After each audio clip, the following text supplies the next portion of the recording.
नमस्कार मित्रों, मैं वैद्य राजदीप वाडे नागरादी चिकित्सक समूह वती आप सबका स्वागत करता हूं। और आज हम कुष्ठ के बारे में बात करेंगे। तो ये जो कुष्ठ है यह इसकी निरुक्ति बताई है कि कुष्णाति अंगम इति कुष्ठम कुत्सित तिष्ठति इति कुष्ठम। उस धातु में से यह कुष्ठ शब्द निर्माण हुआ है। तो कोई भी अंग अधिष्ठान आशय के अंतर्गत जब त्रिदोष द्वारा धात्वाग्नि मांद्य होने के कारण त्वग मांस शोणित लसिका जब कुत्सित कलुषित होती है तब कुष्ठ प्रकृति निर्माण होती है, यानी कि वैवण्य कंडू पीटिका आदि लक्षण समुदाय जन्म लेते हैं।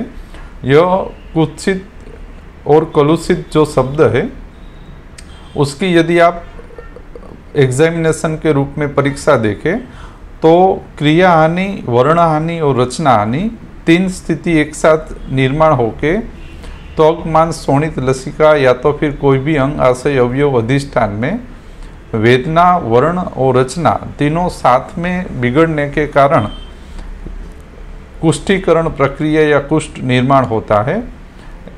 यह जो कुष्ठ है यह उसकी मुख्य 7 धातु है, त्रिदोष और त्वग मांस शोणित लसिका। यह 7 कुष्ठ प्रकृति निर्माण के मूलभूत उपादान द्रव्य है, यानी कि त्रिदोष प्रकोपण विकृता धात्वाग्नि मांद्य के कारण त्वग मांस शोणित लसिका यह बाह्य रोगमार्ग की उत्तान धातु है, उसमें उपघात करके वर्ण, वेदना और रचना हानि पूर्वक कुष्ठीकरण प्रक्रिया का निर्माण करती है। यह सप्त द्रव्याणी कुष्ठानी द्वारा निर्माण होती है, यानी कि त्वग मांस शोणित लसिका और त्रिदोष साथ में मिलके ही कुष्ठ प्रकृति निर्माण करते हैं। तो कुष्ठ का समुत्थान हमने देख लिया कि त्रिदोष त्वग मांस शोणित लसिका को उपघात करके कुष्ठीकरण प्रक्रिया का निर्माण करती है। और संहिता यानी कि हमारी चरक संहिता के निदान स्थान का यदि आप अभ्यास करें तो उसमें 3 रूप से कुष्ठों का वर्णन है। एक महाकुष्ठ है जो 7 महाकुष्ठ बताए हैं, कपाल, उदुम्बर, मंडल, रुष्यजीव, पुंडरीक, सिग्म और काकणक। 11 क्षुद्र कुष्ठों का वर्णन है। और तीसरा वर्णन संस्थान अनुसार आता है, त्वग मांस शोणित, त्वग मांस मेद, अस्थि, मज्जा और शुक्रास्थित कुष्ठ। तो आप यह तीनों कुष्ठों का यदि विभाजन करें तो जो महाकुष्ठ है वो दोष प्रधान और वेदना प्रधान है महाकुष्ठ। क्षुद्र कुष्ठ वर्ण प्रधान है और मल प्रधान उसकी विकृति है, यानी कि महाभूताग्नि आश्रित है। क्षुद्र कुष्ठ पूर्ण रूप से महाभूताग्नि आश्रित है और मल प्रधान वर्णन है और वर्ण प्रधान उसकी स्थिति है। संस्थानगत कुष्ठ यानी कि त्वग मांस मेद अस्थि मज्जा और शुक्र, यह कुष्ठ अधिष्ठान प्रधान कुष्ठीकरण प्रक्रिया है, यानी कि उसमें अधिष्ठानों का मुख्य रूप से इन्वॉल्वमेंट रहता है। तो दोष प्रधान, मल प्रधान और अधिष्ठान प्रधान 3 प्रकार के कुष्ठों का संहिता के अंतर्गत वर्णन है। तो इसका फायदा आपको ये होगा कि आपके पास आने वाला रोगी पुरुष महाकुष्ठ, क्षुद्र कुष्ठ या अधिष्ठान प्रधान कुष्ठ के अंतर्गत कौन से विभाग के अंतर्गत आता है, तद अनुसार यदि आपका निदान हो जाए तो आपको चिकित्सा करने में सरलता होगी। इसी कारण संहिताकार ने महाकुष्ठ, क्षुद्र कुष्ठ और संस्थानगत कुष्ठ ऐसे 3 विभाग बताए गए हैं। तो यह जो महाकुष्ठ है, कपाल, उदुम्बर, मंडल, रुष्यजीव, पुंडरीक, सिग्म और काकणक, यह दोष और वेदना प्रधान है। यह शाखा में प्रदोषक पूर्वक सविशेष उत्पन्न होते हैं और इसमें अंत परिमार्जन चिकित्सा सविशेष उपयोगी रहती है। क्षुद्र कुष्ठ है एक कुष्ठ, चर्म कुष्ठ, दद्रु, पारमा, चर्मदल, विचर्चिका, विपादिका, सतारु, यह मल प्रधान और वर्ण प्रधान क्षुद्र कुष्ठ है और इसमें अंत परिमार्जन के साथ बहिर्परिमार्जन चिकित्सा सविशेष इसमें उपयोगी रहती है। संस्थानगत कुष्ठ जो है यानी कि त्वग, रक्त, मांस, मेद, अस्थि, मज्जा और शुक्रास्थित कुष्ठ जो है उसमें अंतःपरिमार्जन, बहिर्परिमार्जन के साथ आपको संस्थानगत स्वतंत्र चिकित्सा भी लागू करनी होगी, तभी यह कुष्ठ साध्यता को प्राप्त करेगा। और इसमें यदि आप देखें तो कुष्ठ के जो पूर्व रूप है उसको भी आप त्वग मांस शोणित लसिका आश्रित विभाजन कर सकते हो, जैसे कि अस्वेद, अतिस्वेद, पारुष्य और अतिश्लक्षण जो लक्षण समुदाय है वो त्वगाश्रित है।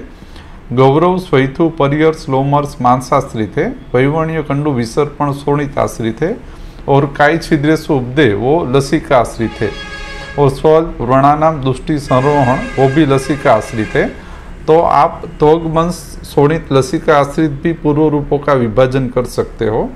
इसका फायदा आपको यह होगा कि भविष्य में कुष्ठ कौन से अधिष्ठान में स्थानित होकर व्यक्त होगा यह भी आप व्याख्यायित कर सकते हो। और इसके बाद हम दो कुष्ठों का संक्षिप्त में वर्णन देख लेते हैं। एक आता है कपाल कुष्ठ, तो यह पूर्ण रूप से वातिक कुष्ठ है, वात वेदना प्रधान है। और इसमें वात की प्रकृति रोक्षीय, लाघवम, वैसद्य, शैत्य, गति, अमूर्तत्व विकृत होती है। वैकारिक वात कर्म प्रधान है, यानी कि स्त्रंस, प्रंस, व्यास, संग, भेद, वर्त, अमृत पूर्वक यह कुष्ठ निर्माण होता है। और अधिष्ठान परक जो अभिव्यक्त होकर निकलेगा वो होगा खर, परुष, विशद, सुशिर, अरुण, कसाई, विरस, मुक्षोष। त्वग मांस शोणित लसिका में वात वेदना प्रधान, निस्तोत, बहुल, अल्प, कंडु, दाह, पुई, लसिका, आसु, गति, समुत्थान। त्वगाश्रित वर्ण प्रधान वात में वात की वर्ण प्रधान त्वगाश्रित स्थिति कपाल कुष्ठ में मिलेगी। रुक्ष, अरुण, परुष वर्ण, विषम विस्तृत आकृति, खर, तनु, सुप्त, असुप्त आदि लक्षण समुदाय वात वेदना प्रधान आपको परीक्षण के अंतर्गत मिलेंगे। और ये जो कपाल कुष्ठ है यह सविशेष पक्वाशय, कटी, शक्ति, श्रोत्र, अस्थि, स्पर्शनेन्द्रिय यानी कि वास स्थानों में अभिव्यक्त होने की सविशेष संभावना रखते हैं, क्योंकि सामान्य वृद्धि करणाम न्याय आपको ख्याल है। इसके बाद पैतिक कुष्ठ है उदुम्बर कुष्ठ, तो यह पित्त की प्रकृति औष्ण्य, तीक्ष्ण, लाघव, नाति, स्नेह, वृक्षारुण वर्ण की स्थिति का लोप होने से होता है। वैकारिक वात कर्म द्वारा ये निर्माण होता है। दाह, राग, प्रभा, प्रकाश, क्लेथ, कोत, कंडु, स्त्राव राग द्वारा वैकारिक उदुम्बर कुष्ठ निर्माण होता है। और इसमें पित्त प्रधान वेदना, पित्त प्रधान वर्ण की स्थिति परीक्षण के अंतर्गत मिलती है। और यह सविशेष आमाशय, स्वेदो, लसिका, रुधिर रस यानी कि पित्त स्थानों में सविशेष अभिव्यक्त होने की संभावना रखता है। तो यह परीक्षण आपको दोष अनुसार करना है। क्षुद्र कुष्ठों का परीक्षण मल प्रधान आपको करना है और महाकुष्ठ और संस्थान अनुसार कुष्ठों का आपको अधिष्ठान अनुसार परीक्षण करना है। तत्पश्चात हमारे सुरानी साहिब ने महाकुष्ठों का एक संक्षिप्त चार्ट दिया है, वो हम देख लेते हैं। इसमें वैवर्णीय, कंडु, पिटिका, श्वेत प्रवृत्ति या अश्वेत प्रवृत्ति महाकुष्ठ के अंतर्गत आपको मिल सकती है, सभी कुष्ठों में मिलती है यह प्रकृति। अधिष्ठान में इसमें अग्नि, त्वग, रक्त, मांस, लसिका, प्राण, मल, अन्न, उदक, उदान, क्लेदक, व्यान, रंजक, प्राजक, त्वक, आश्रय, पक्वास, इंद्रिय और स्पर्शेंद्रिय विकृत होती है। समुत्थान में जैसे हमने देखा कि दोष उत्तान धातु को बिगाड़ के सांप द्रव्याणी कुष्ठानी कुष्ठ उत्पन्न करते हैं, उसमें सप्त धात्वाग्नि के अंतर्गत अग्नि, रक्त, मांस, मेद, शुक्राग्नि बिगड़ती है। इसमें औषध, स्वश्रुत, निर्देश, कल्पना, रोग, योजना, अनपान और द्रव्य संग्रह यानी कि स्वश्रुत सूत्र स्थान में से कौन कौन से भाग इसमें जुड़ते हैं वो हम देखें। तो औषध संग्रह में से कलिंग आदि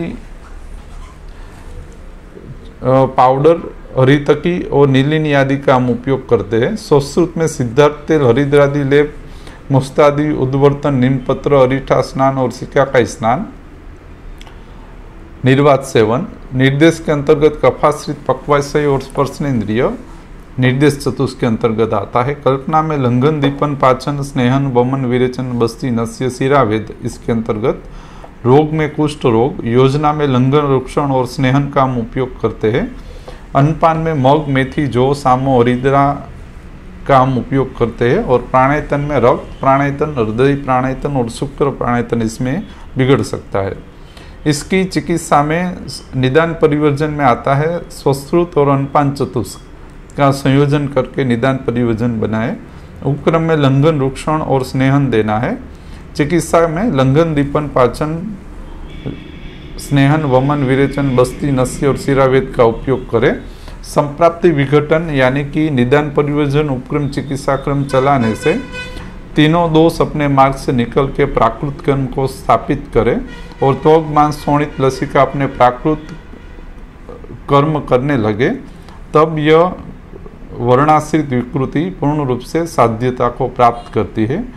तो इस तरह से यदि आप कुष्ठ का अभ्यास, निदान, चिकित्सा करोगे तो अवश्य में कुष्ठ पूर्ण रूप से साध्यता को प्राप्त करेगा। Thank you.